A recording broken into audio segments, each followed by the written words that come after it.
कार्यक्रम प्रारंभ कर रहे हैं।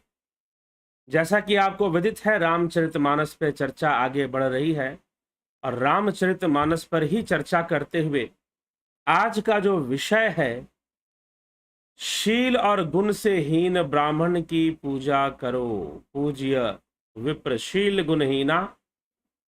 गोस्वामी तुलसीदास जी अरण्य कांड में यह विचार लिखते हैं। कैसे लिखते हैं, किस प्रकार से लिखते हैं?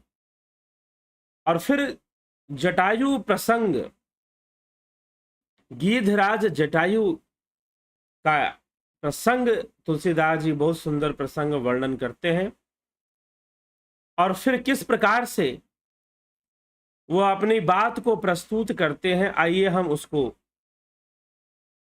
समझने का प्रयास करते हैं। रामायण की चौपाइयों के माध्यम से रामचरितमानस की चौपाइयां और गोस्वामी तुलसीदास जी का वर्णन। वैसे तो गोस्वामी तुलसीदास का जो वर्णन है, जो कथा की उनकी जो व्याख्या है, जिस प्रकार से वो कथा लिखते हैं या बताते हैं, थोड़ा सा वाल्मीकि रामायण से अंतर लिए हुए रहता है, कई प्रसंगों में पाया गया है। कुछ अंतर इस कारण से है क्योंकि गोस्वामी तुलसीदास जी भक्ति साहित्य लिख रहे हैं, इतिहास लिख रहे हैं, वो ऐसी कोई घोषणा नहीं कर रहे हैं। हाँ, आध्यात्म लिख रहे हैं, सामाजिक पारिवारिक आदर्श मर्यादा चरित्र, इन सबकी भी चर्चा ले रहे हैं। तो सबका ध्यान रखते हुए ही वो सारी बातों को लिख रहे हैं और कथा थोड़ी कम भी लिख रहे हैं। कम कहने का मतलब कि जो बातें आपको बहुत अधिक श्लोकों में मिलेंगी वाल्मीकि रामायण में, वो बहुत कम चौपाइयों में ही रामचरितमानस में खत्म हो जाएंगे। जिन प्रसंगों का बहुत विस्तार मिलता है वाल्मीकि रामायण में, उन प्रसंगों का वो विस्तार आपको रामचरितमानस में नहीं मिलेगा। बहुत कम चौपाइयों में ही आपको वो प्रसंग समाप्त होता हुआ नजर आएगा, क्योंकि विस्तार से कथा सुनाना कोई मानस का उद्देश्य नहीं है। हाँ, चरित्रों की व्याख्या बड़े सुंदर ढंग से यहां मिलेगी। हर चरित्र के बारे में, चाहे शूर्पणखा का चरित्र हो, रावण का चरित्र हो, सीता जी का हो, श्री रामचंद्र जी का हो और लक्ष्मण जी का हो, उसमें उन्होंने काफी शब्दों का प्रयोग किया है, काफी सुंदर प्रयोग उसमें किया है। तो चलिए, आज का जो विषय है कि नारी के प्रति समाज का कर्तव्य क्या है, और फिर साथ ही साथ हम इस विषय को लेंगे जो मुख्य विषय है आज का, कि पूज्य विप्र सकल गुणहीना। कहां तक यह बात सही है और यह बात किस प्रकार से सही है? अगर सही है तो किस प्रकार से सही है, कहां तक सही है, यह हमें समझना पड़ेगा, यह हमें विचार करना पड़ेगा। तो चलिए, रामचरितमानस में जब भगवान राम मारीच का वध करते हैं, मारीच का वध करते हुए लौट रहे होते हैं, तो मार्ग में लक्ष्मण जी मिल जाते हैं। लक्ष्मण जी को देखकर वो और अधिक आहत होते हैं, घबराते हैं, चिंता करते हैं। बाह्य रूप से वो चिंतित अपने आप को व्यक्त करते हैं कि लक्ष्मण, तुम कहां घूम रहे हो वन में? तो लक्ष्मण जी ने कहा कि आपकी आवाज हम लोगों ने सुनी, आप चीख चीख कर सहायता के लिए मुझे पुकार रहे थे। देवी सीता ने, माता सीता ने भी ये ध्वनि सुनी और माता सीता ने मुझे बहुत विवश किया जाने के लिए, बहुत भला बुरा कहा और जाने के लिए मुझे विवश किया, तो मैं आ गया हूं आज। राम ने कहा कि नहीं नहीं, वो तो छल कर रहा था मारीच, उसकी आवाज थी। तब भगवान राम समझे कि मारीच कोई असली में मारीच नहीं आया था, कोई और है जो इस सारी षड्यंत्र के पीछे है। किसी ने जाल बिछाया था हमें अपने आश्रम से दूर ले जाने के लिए, गोदावरी तट से, गोदावरी तट पर जो भगवान राम का आश्रम था, उससे दूर ले जाने के लिए किसी ने जाल बिछाया था, किसी ने कोई षड्यंत्र किया था। ऐसा ही प्रतीत हो रहा है, ऐसा ही समझ में आ रहा है। भगवान राम समझ गए और फिर द्रुत गति से आश्रम की ओर लौटे, लेकिन वहां पर तब तक रावण साधु का वेश धारण करके सीता माता के पास आकर उनका अपहरण करके पुष्पक विमान में ले जा रहा था। लेकिन तभी रावण का सामना होता है गीधराज जटायु से। अब जटायु वहां पर क्यों आ गए?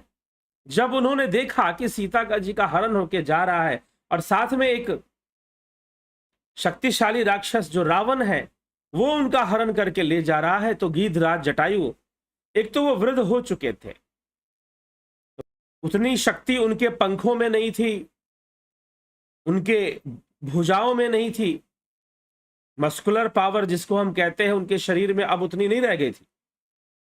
वृद्ध तो ही चुके थे, लेकिन फिर भी जब उन्होंने रावण को सीता जी का हरण करके ले जाता हुआ देखा तो अपना कर्तव्य समझकर, ड्यूटी समझकर, कर्तव्य समझकर समाज के प्रति, भाई जब भी आप किसी नारी को जब इस स्थिति में देखते हैं, कोई भी हो, कैसी भी हो, कोई इस प्रकार से कर रहा है तो निश्चय ही आपको टोकना चाहिए और अपने प्राणों की प्रवाह किए बिना, यहां तो गीधराज जटायु अपने प्राणों की प्रवाह भी नहीं करते, अपने प्राणों की परवाह किए बिना वो रावण से भिड़ पड़ते हैं, रावण से लड़ पड़ते हैं, अपने सामाजिक कर्तव्य को निभाते हैं। होना इसी तरह से चाहिए, यथासंभव। ये सत्य है कि प्रत्येक व्यक्ति के पास प्रत्येक व्यक्ति से लड़ने का सामर्थ्य नहीं होता, लेकिन फिर भी असफलता महत्वपूर्ण नहीं होती है, कर्म महत्वपूर्ण होता है, ये ध्यान रखिएगा। सफलता और असफलता का महत्व उतना नहीं जितना महत्व कर्म का है, जितना महत्व कर्म का है। अभी हम इस विषय पर और चर्चा करेंगे। कुछ लोगों ने बहुत गंभीर प्रश्न पूछे हैं कर्म से संबंधित, सनातन धर्म, हिंदू समाज से संबंधित, तो उसको भी हम चर्चा में ले आएंगे। तो श्री कृष्ण भगवान अर्जुन को यही उपदेश देते हैं कि अर्जुन तो युद्ध कर, युद्ध में तू विजयी होगा या पराजय होगा, इस बात का उतना महत्व नहीं है। महत्व इस बात का है कि तूने युद्ध क्यों किया, किस उद्देश्य से किया, क्या धन के लिए किया, क्या जायदाद के लिए किया, क्या अपना हक छीनने के लिए किया, तूने युद्ध क्यों किया, तू युद्ध किस लिए कर रहा है, वो कारण महत्व है, वही तुम्हारा कर्म है। आप कोई भी कर्म किस हेतु से कर रहे हैं, किस नियत से कर रहे हैं, किस भावना से कर रहे हैं, उसी का तो महत्व होता है ना। तो युद्ध क्यों किया गया, तो उसका महत्व है। विजय मिलेगा नहीं मिलेगा यह प्रश्न नहीं उठता, या कर्म सिद्धांत इस पर ध्यान नहीं देता कि आप विजेता हुए थे या पराजित हुए थे। कर्म सिद्धांत इस बात पर ध्यान देगा कि आपने कर्म कौन सा किया था, किस काउज के लिए किया था, किस हेतु आपने कर्म किया था। तो गीधराज जटायु जानते थे कि मैं रावण से युद्ध करने लायक तो नहीं हूं, लेकिन फिर भी यदि मैंने इस समय मैंने कुछ नहीं किया तो आने वाला इतिहास मुझे छोड़ेगा नहीं, वह कहेगा कि भाई आप कुछ कर सकते थे तो आपने क्यों कुछ नहीं किया। इसीलिए जिज्ञासुओं, हमें इस बात पर विशेष रूप से ध्यान देना चाहिए कि जब हम कुछ कर सकते हैं तो हम क्यों ना करें। यथासंभव जो भी हमसे बन पड़ सकता है वो हमें करना चाहिए। जब भी हम किसी स्त्री को, किसी महिला को, किसी लड़की को इस अवस्था में देखते हैं कि उसके साथ गलत हो रहा है, उसका कोई हरण कर रहा है, कोई इस प्रकार से छेड़खानी कर रहा है, कुछ इस तरह की घटनाएं घट रही हैं, तो हमें अपने यथासंभव प्रयास करना चाहिए कि हम उस घटना को रोक सकें। यथासंभव हमें प्रयास करना चाहिए। और जब हम जानते हो कि हाँ भाई ऐसा होता है इस जगह पर, या ये व्यक्ति ऐसा करता है, या फिर हम उस लड़की को पहचानते हैं, तो फिर तो और बड़ा कर्तव्य बन जाता है। और गीधराज जटायु सीता जी को पहचानते थे अच्छे से, तो यह एक कर्तव्य बन जाता है। तो ये कर्तव्य हमें समझना चाहिए। हमारे शास्त्रों के अनुसार, मनुस्मृति के अनुसार ज्योतिष वेदांग के अनुसार यह कहा गया है कि नारी की रक्षा से धर्म की रक्षा होती है, नारी की रक्षा से धर्म की रक्षा होती है। लेकिन अब इसी बात को टैगलाइन बनाकर नहीं चलना चाहिए। टैगलाइन बनाने का मतलब कि आगे पीछे कुछ सोचा नहीं और इसी को हमने मानना शुरू कर दिया, जी नहीं। अनेक ढंग से, हाँ, जब आप किसी स्त्री को, किसी महिला को इस अवस्था में देखते हैं, किसी कन्या को, बालिका को इस अवस्था में अगर आप देखते हैं कि उसका हरण हो रहा है, उसके शील का बलपूर्वक हरण हो रहा है, तो उस परिस्थिति में आपको धर्म रक्षा हेतु नारी की रक्षा करनी चाहिए। हाँ, ज्योतिष वेदांग इस बात को मानता है कि नारी की रक्षा धर्म की रक्षा होती है, ऐसा ही कहा गया है, ऐसा ही माना गया है। तो अनेक प्रकार से उसमें बातें को लिखी गई है। लेकिन यहां पर भगवान राम ताड़का का वध भी करते हैं, अहिल्या का उद्धार भी करते हैं और शूर्पणखा का भी उद्धार कर रहे हैं, उसका सौंदर्य छीन लेते हैं, उससे दंडित भी करते हैं, उसका उद्धार भी करते हैं। तो अब यह बातें भी आती हैं, ठीक है, जहां पर नारी उस प्रकार से है, वो दंड उसे मिलता है, दंड की भागी बनती है जब उसके कर्म वैसे होते हैं। जब वो कोई गलत कर्म कर रही है, वो चोरी कर रही हो, वो स्वयं से कोई गलत कार्य कर रही हो और आतंक फैला रही हो, कुछ ऐसा कर्म कर रही हो जिसके कारण आतंक फैल रहा हो, जैसे ताड़का के कारण आतंक फैल रहा था। तो आज भी हमारे देश में आज भी कई महिलाएं ऐसी हैं जो आतंकवाद का समर्थन करती हैं, आतंकवाद को कवर अप करने में लगी रहती हैं, अपने महिला होने का फायदा उठाते हुए, लाभ उठाते हुए। तो ताड़का कुछ इसी प्रकार की थी, शूर्पणखा कुछ उसी समुदाय से आती थी। फिर भी राम जानते थे कि शूर्पणखा की बस एक ही समस्या है कि उसे अहंकार है अपनी सुंदरता पर, तो उसका सौंदर्य हनन कर दिया गया, छीन लिया गया कि तुम सुंदर ना रहो क्योंकि तुम अपने सौंदर्य का दुरुपयोग करती हो। उसके लिए उतना ही पर्याप्त था, इसलिए उसको वधा नहीं गया, ताड़का को वधा गया।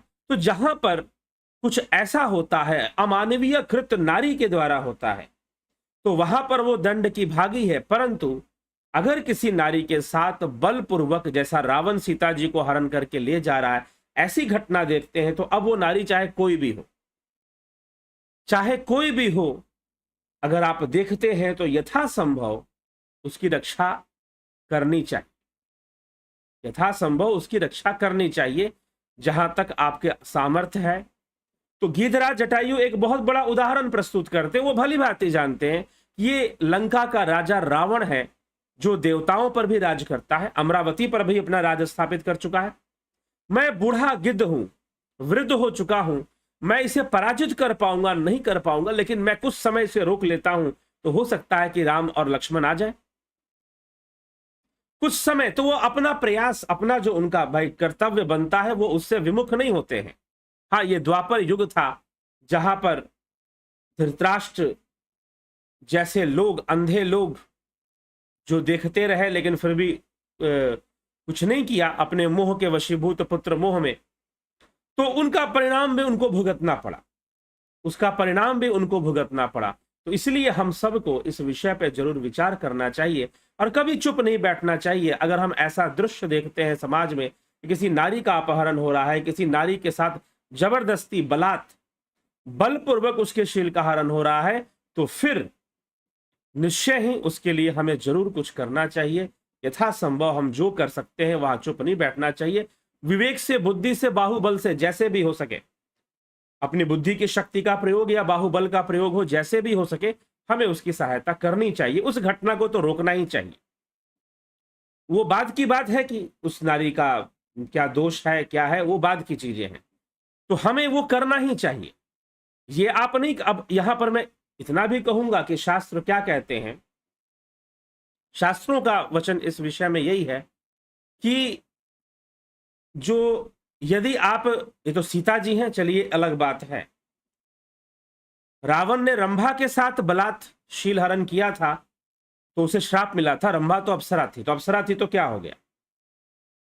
आपने अप्सरा को, पहली बात, किसी ने मुझे ऐसा कमेंट किया कि वो तो अप्सरा थी, तो अप्सरा थी, तो अप्सरा और वैश्या कोई एक चीज नहीं है। अप्सरा अलग हुआ करती है, नगर वधु अलग होती थी। नगर वधुओं की बात आती है कि जो है आम्रपाली एक नगर वधु थी, वो नृत्यांगना थी, नृत्य करती थी, लेकिन उसने विवाह नहीं किया था। अब नगर वधु उसे कहते हैं, परंतु ऐसा नहीं कि वो किसी भी पुरुष के संग मात्र धन लेकर चले जाया करती थी। वो कोई ऐसा कोई व्यापार नहीं करती थी, बल्कि उसका कहना था कि मैं उसी पुरुष के साथ रहूंगी जिसका मेरी इच्छा जिसके साथ रहेगी, अन्यथा कोई मुझे ना पैसों से खरीद सकता है और ना बल से। ये आम्रपालिका के वचन थे, और अंत में उसने सब कुछ छोड़कर बुद्ध की शरण ले ली और समाधि की ओर आगे बढ़ गई, ध्यान साधना की ओर आगे बढ़ गई। तो शास्त्र अनुसार यदि कोई, चलिए तो आम्रपाली नगर वधु थी और अप्सरा तो अप्सरा ही होती है, तो वो एक अलग बात है। लेकिन यदि कोई ऐसी स्त्री है जो वैश्या है, जो गणिका है, यदि उसका भी बलात् कोई बलपूर्वक उसका अपहरण करता है, जबरदस्ती उसको बिना उसकी मर्जी के उसका हरण कर रहा है, तो वो भी, उसको भी रोकना चाहिए। ये आप नहीं कह सकते कि भाई वो तो ऐसी स्त्री है तो उसके साथ आप कुछ भी करोगे। जी नहीं, उसका भी अपना मानवीय अधिकार है, और शास्त्र विचार भी इस विषय में यही है। शास्त्र विचार भी इस विषय में यही है कि आप रक्षा कीजिए। वो क्या है क्या नहीं है वो बाद की बातें हैं। तो तर्क देने वाले बहुत सारे लोग हैं जो उल्टे सीधे तर्क देते हैं, ठीक है। तो इसीलिए अब गिद्धराज जटायु जब इस दृश्य को देखते हैं, तो गिद्धराज जटायु क्या करते हैं? गिद्धराज जटायु रक्षा करते हैं सीता जी की। वो तो स्वयं सीता माता सीता है। हाँ, बल नहीं है उनके पास, उनको पता है कि वो रावण से जीत नहीं पाएंगे, नहीं पता, लेकिन फिर भी अपने पंखों को फैलाकर जब रावण की तरफ उड़ते हैं, तो रावण को लगता है जैसे साक्षात मैनाक पर्वत ही उसके मार्ग में आ गया। मैनाक पर्वत ही युद्ध करने के लिए आ गए हों। रावण एक समय के लिए भयभीत हो जाता है, और एक समय के लिए वो रावण को गिरा देते हैं, मूर्छित कर देते हैं रावण को। लेकिन रावण फिर पूरे ताकत के साथ उठता है और उन पर वार करता है। गोस्वामी तुलसीदास जी क्या लिखते हैं? गीधराज सुनी आरत बानी, रघुकुल तिलक नारी पहचानी, अधम निशाचर लिन्हे जाई, जिमी मलेच्छ बस कपिला गाई। गिद्धराज जटायु ने सीता जी की दुख भरी वाणी सुनकर पहचान लिया, ये रघुकुल तिलक श्री रामचंद्र जी की पत्नी है। उसने देखा कि नीच राक्षस इनको बुरी तरह लिए जा रहा है, जैसे कपिला गाय मलेच्छ के पाले पड़ गई हो। जिमी मलेच्छ बस कपिला गाय, मलेच्छ कौन है? चर्चा करते हुए, यद्यपि पहले से निश्चित विषय नहीं था, मलेच्छ कौन है आप ये समझिएगा। किसे मलेच्छ कहा जा रहा है? मलेच्छ किसको कहते हैं? मलेच्छ शब्द, एक शब्द है, आप लोग कई बार, जैसे एक शब्द है चांडाल, एक शब्द है शूद्र, ठीक है, एक शब्द है दलित, अर्थ अलग अलग है इन शब्दों के। और एक है मलेच्छ। मलेच्छ किसे कहते हैं ये समझने का प्रयास कीजिएगा। तो अगर हम वर्ण व्यवस्था की बात करें, तो कर्म और गुण से 4 वर्णों की परिभाषाएं दी गई हैं। मनुस्मृति में भी कर्म गुण से लिया गया है, माना गया है, लिखा गया है। तो वो कहते हैं कि जो इन 4 वर्णों से हैं, अर्थात जो ब्राह्मण है, क्षत्रिय है, वैश्य है, शूद्र है, जो इन 4 वर्णों से हैं, वो तो अपने अपने वर्ण में संस्कारित है, अपने अपने वर्ण में संस्कारित है, अपने अपने वर्ण में उनका संस्कार हुआ है, ठीक है। लेकिन जिसका कोई संस्कार नहीं हुआ है, जिसका किसी प्रकार का कोई संस्कार ही नहीं हुआ है, और जो न सनातनी है, जो तपचर्या में नहीं विश्वास करता, साधना में, हाँ ऐसा हो सकता है जो किसी कैटेगरी में ना आए, जैसे स्वयं भगवान शिव हैं, शिव जी का कोई वर्ण नहीं है, कोई कुल नहीं है, लेकिन वो समाधि में लीन है, वो योग के सबसे पहले गुरु हैं, वो वेदों को देने वाले हैं, अथर्व वेद दिया था उन्होंने ही, जिससे अद्वैत सूत्र निकलते हैं। तो भगवान शिव, क्या आप उनको इन सभी वर्णों से या फिर उनको मलेच्छ मान लेंगे कि नहीं है? तो ऐसा भी नहीं है। जो भारतीय वर्ण व्यवस्था से बाहर है, स्मृति वर्ण व्यवस्था से, क्योंकि यह स्मृति से आता है, श्रुति से नहीं आता। यह वर्ण व्यवस्था की जो जानकारी है स्मृतियों से आती है, श्रुतियों से नहीं मानी गई है। यद्यपि इसका वर्णन, बहुत अच्छा वर्णन श्रीमद् भगवद गीता में प्राप्त होता है। गीता में के ऊपर जो चर्चा हुई है उस पर हमें मिल जाएगा, और आगे भी श्रीमद् भगवद गीता पे हम चर्चा करेंगे। व्याख्यान आगे भी श्रीमद् भगवद गीता पे आएंगे, उसमें दोबारा चर्चा करेंगे। तो कर्म के अनुसार वर्ण को भगवान कृष्ण ने वर्णन किया है। तो जो इन 4 वर्णों में नहीं आता और किसी भी भारतीय शास्त्रीय परंपरा का अनुगामी नहीं है, फॉलोअर नहीं है, किसी भी शास्त्र परंपरा का, किसी भी योग साधना का, किसी भी विधि से फॉलोअर नहीं है, किसी भी तरीके से उसका अनुगामी वो नहीं है, तो हम उसको मलेच्छ कह सकते हैं। अब वैदिक परंपरा अगर हम कहें, या वेदों को ना मानने वालों में बौद्ध भी आते हैं और जैन भी आते हैं, लेकिन फिर भी वो मलेच्छ नहीं है, हम उनको मलेच्छ नहीं कह सकते। बौद्ध और जैन को हम उन्हें नास्तिक कह सकते हैं, क्योंकि वो वेदों को नहीं मानते। अब यहां पर बहुत तरह की बातें हैं। मूल विचारधारा से मीमांसा भी अनिश्वरवादी है, लेकिन वैदिक है, इसलिए आस्तिक है। मूल विचारधारा से सांख्य सूत्र भी अनिश्वरवादी हैं, किसी ईश्वरीय सत्ता की पुष्टि ये नहीं करते, और ना कहते हैं कि भाई किसी ईश्वर को मानने की आवश्यकता है, लेकिन यह वैदिक विचारधारा है।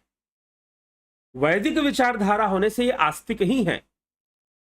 आस्तिक और नास्तिक होना भी अलग विषय है, और मलेच्छ होना अलग विषय है। तो जो नास्तिक भी हो, वर्ण व्यवस्था से अलग भी हो, और किसी भी साधना पद्धति जो वैदिक परंपरा से निकली है उसका अनुसरण ना करने वाला हो, और कोई दूसरी मान्यता वाला हो, कुछ दूसरा ही मान रहा हो, वह सब, और इस आर्याव्रत से भी उसका संबंध ना हो, वह मलेच्छ है।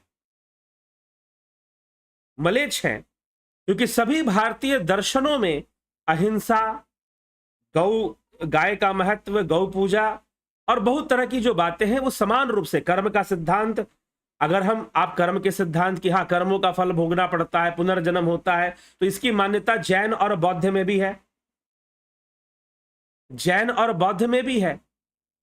तो जो ना सांख्य योगी है, जो ना मीमांसा को मानने वाला है, जो ना योग पतंजलि के योग पर्व को मानने वाला है, जो ना वेदांत को मानने वाला है, जो ना न्याय को मानने वाला है, न्याय के अनुकूल, न्याय दर्शन के अनुकूल, इन हमारे षड दर्शन की कोई मान्यता उसमें नहीं है। ना जैन है, ना वो बौद्ध है। वो जैन भी नहीं है, वो बौद्ध भी नहीं है, किसी तरह की धार्मिक मान्यता उसके भीतर नहीं है, और वो इस आर्याव्रत से भी नहीं है, वो बाहरी है, और कोई विदेशी विचारधारा को मानता है। देवी देवताओं को भी वो नहीं मानता है, और कोई अपनी ही विचारधारा उसकी है जो वैदिक मत से बिल्कुल अलग है। पहले यूनान में भी वैदिक मत की मान्यता थी, यहां तक कि आप इंग्लैंड, और आप जाएंगे, इंग्लैंड हो गया, या फिर जो नॉर्थ यूरोप के जो कंट्रीज है, डेनमार्क हो गया, नॉर्वे हो गया, स्वीडन हो गया, वहां के आप पिछले इतिहासों में जाएंगे तो वहां के लोग देवी देवताओं को मानते थे, और इंद्र की मान्यता तो विशेष रूप से थी। हाँ, अलग अलग नाम दे दे, इंद्र को वो लोग थॉर बोले, या कोई और नाम दे दे, Thor the god of thunder, जो वज्र का जो देवता है। वज्र मतलब जो बिजली गिरती है ना, आप देखते हैं कि कैसे बिजली गिरती है, तो वो इंद्र के वज्र के समान होती है। तो विदेशों में जब देवताओं की मान्यता थी, लेकिन जब क्रिश्चियनिटी आई, जब ईसाइयत आ गई, तो वो मान्यताएं उन्होंने खंडित की, यहां तक कि मारा भी लोगों को, कई हत्याएं भी की, मास किलिंग की, जिनोसाइड्स किए। कि पूरी तरह से पॉलिटिकल मूवमेंट था, जो लोगों को कैसे मानसिक रूप से गुलाम बनाकर रखा जाए, और वो राजा की बात ना माने तो बाइबल के नाम पर, कुरान के नाम पर उनसे अपनी बात मनवा ली जाए।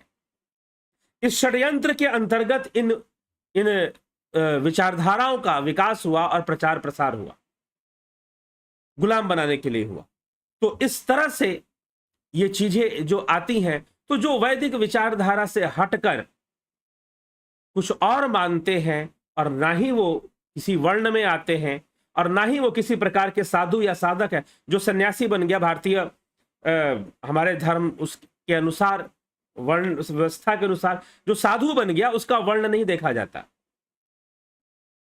जो सन्यास ले लिया उसका वर्ण नहीं देखा जाता कि वो किस वर्ण से था।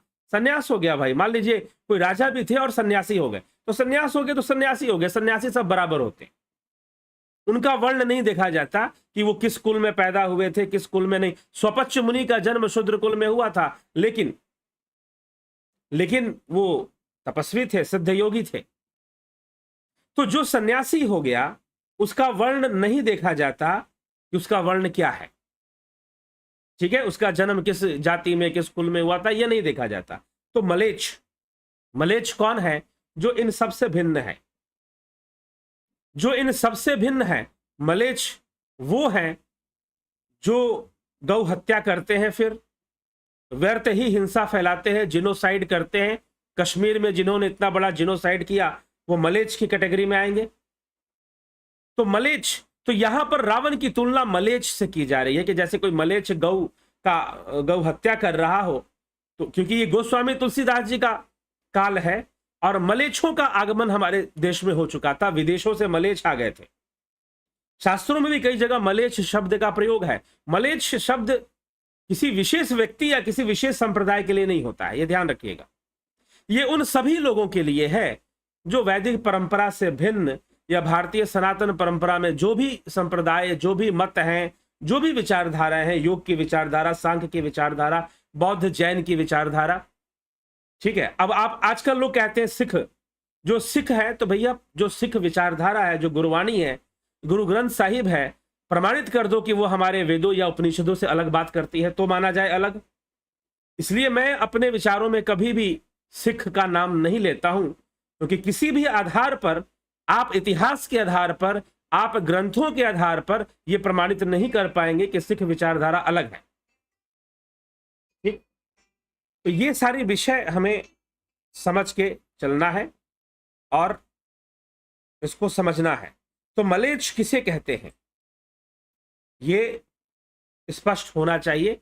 तो इसीलिए हमें मलेच्छों का एक विरोधात्मक भावना शास्त्रों में मिलती है और यहां भी गोस्वामी तुलसीदास जी कुछ इसी तरह की बातें कर रहे हैं। गोस्वामी तुलसीदास जी मलेच्छ के बारे में लिख रहे हैं कि भाई जो मलेच्छ है, जैसे कि उन्होंने यहां पर लिखा, जिमी मलेच्छ बस कपिला गाई, अधम निशाचर लिन्हे जाई। अधम निशाचर जो राक्षस है, जो रावण है, वो मलेच्छों की तरह कर्म कर रहा है, मलेच्छ बुद्धि हो गया है। आज भी हमारे देश में बहुत सारे लोग हैं जो मलेच्छ बुद्धि हैं। रावण का जन्म ऋषिकुल में हुआ है, यद्यपि ऋषिकुल में हुआ है, ऋषिकुल में जन्म होने के कारण वो ब्राह्मण ही विप्र ही कहलाएगा, सर्वदा विप्र ही कहलाएगा। तो प्रश्न ये उठता है, उसकी तुलना मलेच्छ से कह रहे हैं क्योंकि मलेच्छ वाली विचारधारा से प्रभावित है वो। हमारे देश में भी आज बड़े बड़े यूनिवर्सिटी के बड़े बड़े प्रोफेसर मलेच्छ विचारधारा से प्रभावित हैं और उन्हीं के संरक्षण में लगे रहते हैं, चाहे वो मीडिया वाले हों जो मारीच के समान है, अपना वेश बदलते रहते हैं मारीच की तरह, मलेच्छ वाले कर्म करते हैं। तो रावण की तुलना यहां पर मलेच्छ से की जा रही है क्योंकि एक सनातन धर्मी को यह शोभा नहीं देता जो रावण कर रहा है। इसलिए गोस्वामी तुलसीदास जी रावण की तुलना मलेच्छ से कर रहे हैं। मलेच्छ जो सनातनी नहीं है, इसका कोई किसी भी तरह सनातन धर्म से या इस भूमि से और सनातन धर्म से, हो सकता है कि इस भूमि से संबंध ना हो, लेकिन वो वैदिक मान्यता को मानने वाला, वो मलेच्छ है, ठीक है। तो मलेच्छों के साथ व्यापार वर्जित होता है, मलेच्छों के साथ कई तरह की चीजें वर्जित होती हैं, ऐसी मान्यता भी है। उनके साथ रिश्ता बनाना, संबंध बनाना और व्यापार करना, लेन देन करना, इन सब चीजों में वर्जन माना जाता है, वर्जित माना जाता है। तो इसीलिए रावण को यहां मलेच्छ, क्योंकि वो मलेच्छों जैसा कार्य कर रहा है, इसलिए मलेच्छ से भी उसकी तुलना की जा रही है। मतलब वो सनातन धर्म विरुद्ध हो चुका है पूरी तरह से, भले ही उसका जन्म ऋषिकुल में हुआ हो। भले ही उसका जन्म ऋषि कुल में हुआ हो, भले ही वो ब्राह्मण कुल में उसका जन्म हुआ हो, लेकिन उसके जो कर्म हैं वो मलेच्छों के समान हो गए हैं। इसलिए गोस्वामी तुलसीदास जिसकी तुलना मलेच्छ से कर रहे हैं, वो सनातन धर्म को भूल चुका है, अपनी ही मनमर्जी करने में लगा हुआ है। तो इस प्रकार से गोस्वामी जी ने लिखा यहां पर, अधम निशाचर लिन्ने जाय जमी मलेच्छ बस कपिला गाय, सीते पुत्री करसी जनि त्रासा करयऊ जातु धान कर नासा, धावा क्रोधवंत खग कैसे छूटई पवि पर्वत कहूं जैसे। भय मत कर सीते पुत्री, मैं इस राक्षस को नाश कर दूंगा। और वह पक्षी क्रोध में भरकर रावण की तरफ दौड़ पड़ता है, जैसे पर्वत की ओर वज्र छूटता है। रे रे दुष्ठाड़ किन्हो ही निर्भय चले सी न जाने मोही, आवत देखी कृतांत समाना फिर दशकंदर कर अनुमाना। अरे दुष्ट, खड़ा क्यों नहीं होता, निडर होकर चल दिया, मुझे तूने नहीं जाना। उसको यमराज के समान आता हुआ देखकर रावण घूमकर मन में ही अनुमान करने लगा कि मैनाक की खगपति होई संबल जान सहित पति सोई जान, जाना जरठ जटायु एहा मम कर तीर्थ छाड़ ही देहा। यह या तो मैनाक पर्वत है या स्वयं खगपति गरुड़ है। कौन इतना विशाल पक्षी आ गया मेरे सामने, और वो तो मेरे बल को जानते हैं, वो ऐसा दुस्साहस क्यों करेंगे। सुनत गीध क्रोधा तो धावा, कह सुन रावण मोर सिखावा, तजी जान के ही कुशल गृह जाहू ना जाही नाही तस होई हूं बहुबाहू। या सुनते ही गृह क्रोध में भरकर बड़े वेग से दौड़ा, बोला रावण मेरी सिखावन सुन, जानकी जी को छोड़कर कुशल पूर्वक अपने घर चला जा, नहीं तो हे बहुत भुजाओं वाले, ऐसा होगा कि राम रोष पावक अति घोरा होई है सकल सलभ कुल तोरा, अतरु न देत दसानन जोधा तब ही गीध धावा करी क्रोधा। राम जी के क्रोध रूपी अत्यंत भयानक अग्नि में तेरा सारा वंश पतिंगा हो जाएगा। युद्धा रावण कुछ उत्तर नहीं देता, तब गीध क्रोध करके दौड़ते हैं। धरी कछ बिरथ किन्न मही गिरा, सित ही राख गीध पुनि फीरा, चोचन मारे बिदार से देही, दंड एक भई मूर्छाते ही। तब रावण को पकड़कर उन्होंने बहुत सारे चोच मारे, सीता जी को एक तरफ बिठा दिया और खूब उसको चोच मारे। एक समय के लिए वो मूर्छा हो गया, और तब सक्रोध निशिचर खिसियाना, काढ़े थी परम कराल कृपाना, काटे सी पंख परा खग धरनी, सुमरी राम करी अद्भुत करनी। तब खिसियाए हुए रावण ने क्रोध युक्त होकर अत्यंत भयानक कटार निकाली और उससे जटायु के पंख काट डाले। गिद्धराज जटायु के पंख काट डाले और पक्षी श्री राम जी की अद्भुत लीला का स्मरण करते हुए पृथ्वी पर गिर पड़े। सीत ही जान चढ़ाई बहोरी, चला उताई त्रास न थोरी, करति बिलाप जाति नभ सीता, व्याध विबस जनु मृग सभीता। सीता जी को फिर रथ पर चढ़ाकर रावण बड़ी तेजी से चल पड़ा, और सीता जी ने मार्ग में कुछ 4-5 वानरों को देखकर अपने आभूषण वहां गिरा दिए। हाय हाय करती हुई सीता उतर गई, लेकिन वानरों ने भी देखा, लेकिन वानर समझ नहीं पाए कि वास्तव में क्या हो रहा है, कौन इस तरह से नारी चिल्ला रही है। उन्हें समझ नहीं आया और उन आभूषणों को उन्होंने इकट्ठा कर लिया। अब यहां पे प्रश्न उठता है, क्या उन वानरों का भी कर्तव्य बनता था? लेकिन वानर समझते, तब तक रावण बहुत आगे निकल गया। उन्हें समझ में नहीं आया कि घटना क्या घटी। उन्हें आभूषण मिले और उन्होंने उसे रख लिया। पर्वत पर बैठे हुए बंदरों को देखकर सीता जी ने हरि नाम लेकर अपने आभूषण डाले। गिर पर बैठ कपिन निहारी, कही हरि नाम दंड पटटारी, बटडारी एही विधि सीतही सो ले गयो, बन अशोक मह राखत भयो। फिर अशोक वाटिका में रावण ने सीता जी को लिखा। हारी पराखल बहु विधि भय, अरु प्रीति दिखाई, तब अशोक पादप्तर राखी से जतन कराई। अशोक वट के वृक्ष के नीचे सीता जी को बिठाकर रावण प्रयास करने लगा कि सीता जी उससे विवाह करने के लिए तैयार हो जाए। रघुपति अनुजहि आवत देखी, बाहिज चिंता किन्हीं विशेषी, जनक सुता परि हरिहु अकेली, आयहु तात बचन मम पेली। श्री रघुनाथ जी ने छोटे भाई लक्ष्मण जी को आते देखकर बाह्य रूप से बहुत चिंता की और कहा कि तुमने जानकी को अकेले छोड़ दिया, मेरी आज्ञा का उल्लंघन कर यहां चले आए। निश्चर निकर फिर ही बन माही, मम मन सीता आश्रम नाही, गही पद कमल अनुज कर जोरी, कहे नाथ कछु मोहि न खोरी। राक्षसों ने झुंड वन में फिरते रहते हैं, मेरा मन में ऐसा आता है कि सीता आश्रम में नहीं है। छोटे भाई लक्ष्मण जी ने श्री राम जी के चरण कमलों को पकड़कर हाथ जोड़कर कहा कि हे नाथ, मेरा कुछ भी दोष नहीं है। सीता जी ने मुझे बहुत ज्यादा जोर किया था, बहुत भला बुरा कहा था, तभी मैं इस प्रकार से आया हूं। लक्ष्मण जी के साथ राम जी आश्रम में पहुंचते हैं और आश्रम को सीता रहित देखते हैं। हा गुण खानी जान की सीता, रूप सील व्रत नेम पुनीता, लक्ष्मण समुझाए बहु भांति, पूछत चले लता तरुपाती। गुणों की खान जानकी जी, रूपशील, व्रत और नियमों में पवित्र, हे सीते, लक्ष्मण ने बहुत प्रकार से समझाया था तुम्हें, लेकिन तुम कहां चले गई।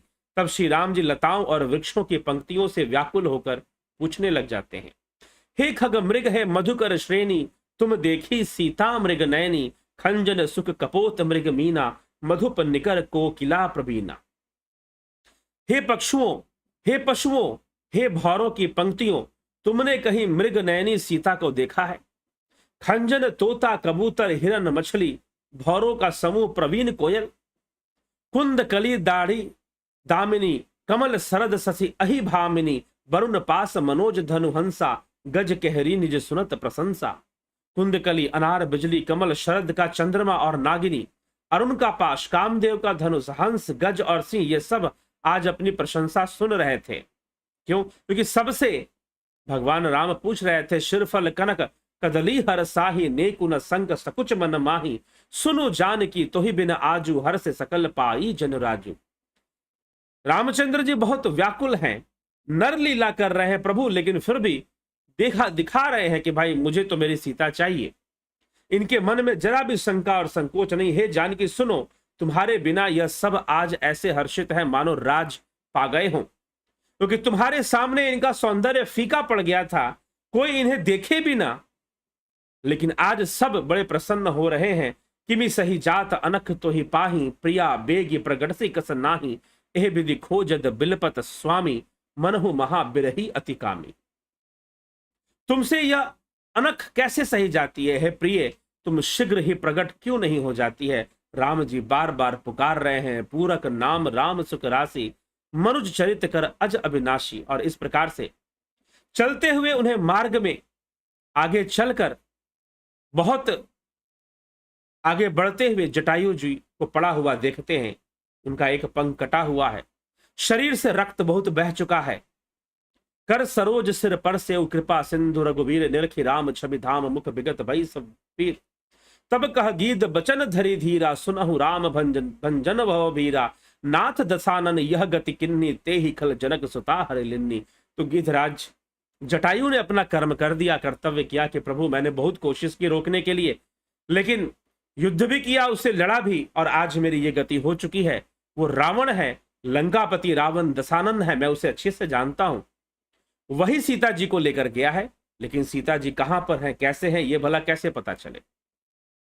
लय दक्षिण दिश गयो गोसाई, बिलपति अति कुररी की नाई, दरस लाग प्रभु राखे प्राणा, चलन चहत अब कृपा निधाना। हे गोसाई, वह उन्हें लेकर दक्षिण दिशा की ओर गया है। सीता जी कुर्ज की तरह अत्यंत विलाप कर रही थी। हे प्रभु, आपके दर्शनों के लिए ही प्राण रोक के रखा था मैं। हे कृपा निधान, अब ये चलना ही चाहते हैं। राम कहा तनु राखऊ ताता, मुख मुसिकाई कहीं ते ही बाता, जाकर नाम मरत मुख आवा, अधम मुकृत होई श्रुति गाव। श्री रामचंद्र जी ने कहा कि हे तात, शरीर के बनाए रखिए। तब उसने मुस्कुराते हुए मुंह से यह बात कही कि मरते समय जिनका नाम मुख पे आ जाने से अधम भी मुक्त हो जाते हैं, हे प्रभु मैं तो उनके सामने हूं, मेरे नेत्र के विषय में होकर सामने खड़े हैं। हे नाथ, अब मैं किसी कमी के लिए, किस पूर्ति के लिए देह को रखूं, वह देह वैसे भी नष्ट हो गया है। नेत्रों में जल भरकर श्री रघुनाथ जी राम जी कहने लगे, हे तात, आपने अपने श्रेष्ठ कर्मों से दुर्लभ गति को प्राप्त कर लिया है। कर्मों से ही दुर्लभ गति संभव है। परहित बस जन के मन माही, तिन कहूं जग दुर्लभ कछु नाही, तनु तिज तात जाहो मम धामा, देव काह तुम पूर्ण कामा। जिनके मन में दूसरों का हित बसता है, उनके लिए जगत में कुछ भी दुर्लभ नहीं है। हे तात, शरीर छोड़कर मेरे परम धाम में जाइए, मैं आपको क्या दूं, आप तो पूर्ण काम हैं। तो इस प्रकार से गिधराज जटायु अपने देह का त्याग कर देते हैं श्री राम जी के चरणों में, और उनका जो अंतिम संस्कार का जो भी करना चाहिए, सम्मान से किसी को विदा करना चाहिए, यह अंतिम संस्कार क्या है। किसी भी दिवंगत को सम्मान से विदा करने की जो प्रक्रिया है, वही अंतिम संस्कार है।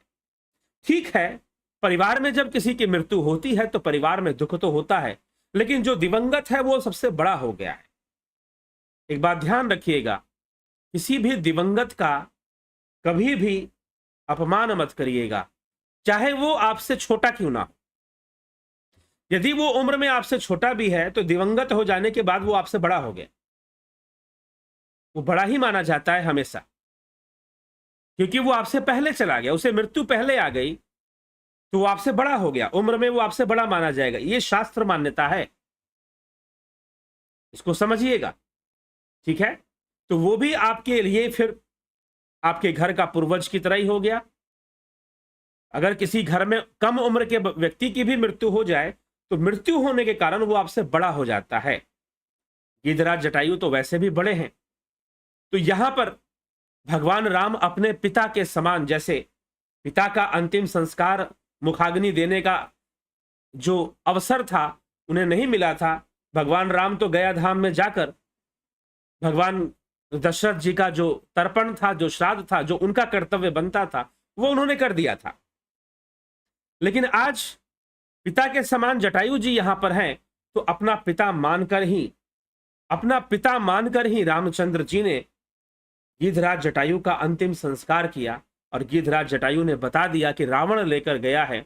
और गिरिराज जटायु का बहुत बड़ा बलिदान था ये, किसी दूसरे की स्त्री के लिए इतना बड़ा बलिदान देना, लड़ पड़ना रावण के साथ, ये कर्तव्य बनता है। वैसे हर भले मानस का एक कर्तव्य है कि जब भी हम ऐसा दृश्य देखें तो निश्चय ही कोई ना कोई कर्तव्य हमें जरूर करना चाहिए इस घटना को रोकने के लिए। और इसी प्रकार से गिरिराज जटायु ने अपना बलिदान दे दिया और उनकी मृत्यु हो गई और भगवान राम उनका अंतिम संस्कार करके आगे बढ़ जाते हैं। अंतिम संस्कार करके आगे बढ़ जाते हैं, गुणगान करते हैं अपना देह त्यागते हुए। कोमल चित अति दीन दयाला, कारण बिनु रघुनाथ कृपाला, गीध अदम खग आमिष भोगी, गति दिन ही जो चाचत जोगी। जो योगियों को गति मिलनी थी, जो गति योगी जन मांगते रहते हैं, वो गति गिरिराज जटायु को मिली। सुनहु उमाते, क्योंकि निष्काम भावना से उन्होंने युद्ध किया, वीर गति को प्राप्त हुए। मृत्यु हो गई लेकिन अपने कर्तव्य की पालना की। यही उपदेश कृष्ण अर्जुन को दे रहे हैं कि अर्जुन तू अपने कर्तव्य की पालना कर, तू निष्काम भावना से कर्म कर। विजयी होना बड़ी चीज नहीं होती है, विजेता बनना बड़ी चीज नहीं होती है। हाँ ठीक है, विजय का महत्व है, परंतु फिर भी उससे पहले महत्व है कि कर्म आपने कैसा किया। क्या आप अन्याय को देखते रह गए? आपके अंदर सामर्थ्य नहीं होगा, लेकिन फिर भी आप कुछ कर सकते थे। आप लड़ नहीं सकते तो चीख सकते थे, चिल्ला सकते थे, आवाज उठा सकते थे, आप कुछ और भी कर सकते थे। लेकिन आवश्यकता है कर्म करने की, चुप रहने की आवश्यकता नहीं है। तो कोमल चित अति दीन दयाला, रघुनाथ जी कोमल चित वाले, दीन दयालु, बिना ही कारण कृपा करने वाले हैं।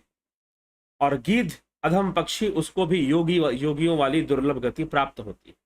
सुनो, मतलब कि वो गति गिरिराज जटायु को दे दी जो राजा दशरथ को भी प्राप्त नहीं हुई। योगियों की गति मतलब समाधि, मतलब मोक्ष जैसी गति। और राजा दशरथ तो सुरधाम गए थे, स्वर्ग में गए थे। सुनहु उमाते लोग अभागी, हरित जी हो ही विषय अनुरागी, पुनि सित ही खोजत दऊ भाई, चले बिलोकत बन ओताई। सुनहु उमाते लोग अभागी, वो लोग अभागी हैं जो ईश्वर को छोड़कर, जो योग साधना छोड़कर विषयों के अनुरागी हो जाया करते हैं। होते हैं लेकिन हैं अभागी, क्योंकि अंत में उनको दुख ही प्राप्त होता है। अत्यधिक विषयों से आशा रखना, हाँ ठीक है, विषय भोग होते हैं, परंतु विषयों से आशा रखना कि यही हमें सुख देंगे, इस बात की आशा रखने वाले लोग सर्वदा अभागी ही होते हैं और अंत में वो अभागी ही प्रमाणित होते हैं। सुनहु, इसलिए शिव जी कहते हैं सुनहु उमाते लोग अभागी, हरित जी हो ही विषय अनुरागी, पुनि सित ही खोजत दो भाई, चले बिलोकत बन बहुताई। और बन के अंदर वो सीता जी को खोजते हुए आगे बढ़ जाते हैं। संकुल लता बिटब घन कानन, बहु खग मृग गज पंचानन, आवत पंत कबंद निपाता, तही सब कही साप कई बाता। उस सघन वन में, उस भयानक वन में, दंडकारण्य का जो भयानक वन है, उस वन के अंदर एक भयानक राक्षस रहा करता था। उसमें बहुत सारे पिक्ष, मृग, हाथी और हिंसक जीव तो रहते ही थे, लेकिन एक कबंध नामक एक राक्षस रहा करता था। कबंध राक्षस ने क्या किया कि लक्ष्मण जी को अपने बाहों में जकड़ लिया। तब भगवान राम ने उसकी भुजाओं को काटा और उसका वध किया। कबंध राक्षस कैसे बना, तो उसका एक कथा आती है कि इंद्र ने उसको मारा था, इंद्र ने उसको दंडित किया था और दुर्वासा जी का श्राप उसको प्राप्त था। कबंध था कौन? कबंध कोई राक्षस नहीं था। कबंध जो था वो गंधर्व था। गंधर्व कौन होते हैं ये जान लीजिए। कबंध कौन था ये जानना बहुत जरूरी है, क्योंकि आगे जो बातें तुलसीदास जी ने लिखी हैं उस समझने के लिए कबंध का थोड़ा इतिहास जानना जरूरी है। यहां पर 2 चौपाइयों में उन्होंने पूरा किया है। तो कबंध वास्तव में गंधर्व था। वाल्मीकि रामायण में भी कबंध की चर्चा आती है। तो कबंध को इंद्र ने मारा था। मारा मतलब उसका वध नहीं किया था, उसके हाथ पैर तोड़ के रख दिए थे, वो चल फिर नहीं सकता था। तो कबंध ने कहा कि मैं तो गंधर्व हूं, मैं तो आपका सेवक ही हूं, मैंने आपकी बहुत सेवा की है। गंधर्व कौन होते हैं? गंधर्व स्वर्ग में ही रहते हैं और देवताओं के अनुचर होते हैं, देवताओं के भृत्य होते हैं, मतलब देवताओं के दास और देवताओं की सेवा करते हैं, और उनको वो गति भी बड़ो पुण्य से प्राप्त होती है। तो इंद्र आदि देवताओं को स्वर्ग में रहने वाले गंधर्व ये नाचते हैं, गाते हैं, अप्सराएं भी आती हैं इन्हीं श्रेणी में। तो वो गंधर्व कबंध बड़ा महत्वाकांक्षी था, कठोर तपस्या किया और उसने चिरजीवी होने का वरदान तो प्राप्त कर लिया ब्रह्मा जी से, लेकिन वो शक्ति उसके पास नहीं थी। तो कबंध को इंद्र ने दंडित कर कर उसके हाथ पैर तोड़ दिए। मर तो वो सकता नहीं था, चिरजीवी होने का वरदान था उसे। तो कबंध ने क्या किया कि वन में रहने लगा, और जब इंद्र से कहा कि मैं अब कैसे अपना जीवन व्यतीत करूंगा, मैं आपका अनुचर रहा हूं, आपकी सेवा की है, ठीक है मुझसे गलती हुई, अहंकार में मुझसे गलती हुई, तो आपने मुझे दंड दिया, लेकिन कुछ तो मेरे भोजन की व्यवस्था कीजिए। तो उस समय इंद्र ने कबंध के भुजाएं बहुत लंबी कर दी, इतनी लंबी और इतनी बड़ी भुजाएं उसकी कर दी कि आसपास से कोई भी जीव अगर भटके तो अपनी भुजाओं को फैलाकर वो पकड़ लेता था और उसका भक्षण कर जाता था। तो कबंध गंधर्व था, देवताओं का अनुचर था। अब वर्ण के अनुसार देवता किस वर्ण में आते हैं? देवता क्षत्रिय वर्ण में आते हैं, ठीक है। और जो गंधर्व हैं वो शूद्र वर्ण में आते हैं, क्योंकि वो सेवक हैं, नौकरी कर रहे हैं, एक तरह से वो दास हैं। तो ये भी समझना है कि शूद्र कौन होते हैं? जो सेवक समुदाय है, सर्विस क्लास है। जो सर्विस क्लास है, आज के समय पर सरकारी नौकरी के लिए लोग भागते हैं ना, दौड़ लगाते हैं, अच्छे अच्छे लोग पीएचडी कर कर, एमए पीएचडी कर कर, भाई कैसे भी नौकरी मिल जाए, टेक्नीशियन का मिल जाए, रेलवे में मिल जाए, क्लर्क का मिल जाए, हैं, भागते हैं। तो जो सर्विस क्लास है उसी को शूद्र वर्ण में रखा जाता है। तो गंधर्व कौन है? गंधर्व शूद्र है, वो शूद्र वर्ण के अंतर्गत वो आएगा, क्योंकि वो देवताओं के सेवक हैं, देवताओं के भृत्य हैं। तो पहले तो आप ये अच्छे से समझिए कि गंधर्व शूद्र वर्ण में आते हैं और गंधर्व शूद्र होते हैं। अब गोस्वामी तुलसीदास जी आगे क्या बात लिखते हैं उसको हम समझते हैं। तो दुर्वासा मोहि दिन्नी सापा, दुर्वासा ऋषि ने मुझे श्राप दिया था। एक तरफ ब्रह्मा का वरदान भी था कबंध के पास और दुर्वासा का श्राप भी था। दुर्वासा मोहि दिन्नी सापा, प्रभु पद पेखे मिटा सो पापा, सुनु गंधर्व कहूं मैं तो ही, मोहि न सुहाई ब्रह्मकुल द्रोही। दुर्वासा जी ने मुझे श्राप दिया है, अब प्रभु के चरणों को देखने से वह पाप मेरा मिट गया। उसे वरदान भी दिया था, इंद्र ने कहा था कि भाई जब श्री राम जी आएंगे और राम लक्ष्मण आएंगे तो तुम्हारा हाथ भुजाएं काट देंगे, तुम्हारा कल्याण हो जाएगा, तुम मुक्त हो जाओगे और फिर से तुम गंधर्व बन जाओगे, तब तक तुम राक्षस ही रहोगे। ये इंद्र ने कबंध को बोल रखा था। इसका प्रमाण आपको वाल्मीकि रामायण में मिलेगा। तो अब प्रभु के चरणों को देखने से वह पाप मिट गए। श्री राम जी ने समझाते हुए, सुन गंधर्व कहूं मैं तो ही, मैं तुझे समझा के बोलता हूं, मोहि न सुहाई ब्रह्मकुल द्रोही, जो ब्रह्मकुल से है। अब ब्रह्मकुल से, दुर्वासा ऋषि ब्रह्मकुल से थे क्योंकि वो अत्रि के पुत्र थे। अत्रि के अनसुईया के पुत्र दुर्वासा ऋषि कहे जाते हैं, और अत्रि ऋषि स्वयं ब्रह्मा जी के, अत्रि ऋषि स्वयं ब्रह्मा जी के पुत्र थे, तो वो ब्रह्मकुल इसीलिए कहे गए। यहां पर जो गोस्वामी तुलसीदास जी ब्रह्मकुल लिख रहे हैं वो इसलिए लिख रहे हैं क्योंकि स्वयं पुराणों की कथा अनुसार उनका जन्म, दुर्वासा जी का जन्म ब्रह्मकुल में हुआ था। मोहि न सुहाई ब्रह्मकुल द्रोही, मम कर्म बचन कपट तजी, जो कर भूसर सेव, मोहि सेवत बिरंच शिव, बस ताकि सब देव।